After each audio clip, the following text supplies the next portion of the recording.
আসসালামু আলাইকুম, welcome cricket fiction. আজকে একটা প্রবলেম নিয়ে কাজ করতেছি, সেটা হচ্ছে সুইং বলে যাদের খেলতে প্রবলেম হয়। ঠিক আছে, যে আমার স্টুডেন্ট হচ্ছে আফরান।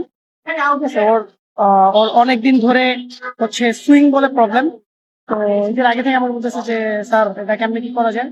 তো যাদের সুইং বলে প্রবলেম তারা প্রাথমিক অবস্থায় সবসময় এরকম প্লাস্টিকের বল, ভালোগুলা, হোয়াইট কালার বা রেড কালার, ওইটা ইউজ করবেন।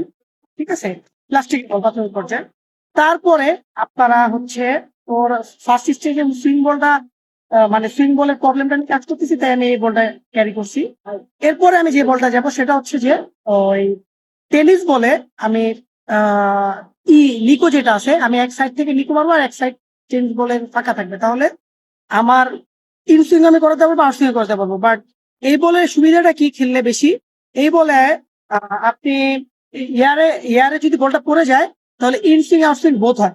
ঠিক আছে, যে কোনো কিছু হতে পারে। এর জন্য সুইং বল খেলার জন্য সব থেকে বেশি ইম্পর্টেন্ট হচ্ছে একটা প্লাস্টিকের বল যদি আপনি নেন তাহলে আপনি খুব তাড়াতাড়ি সুইং বলটা কাভার করতে পারবেন।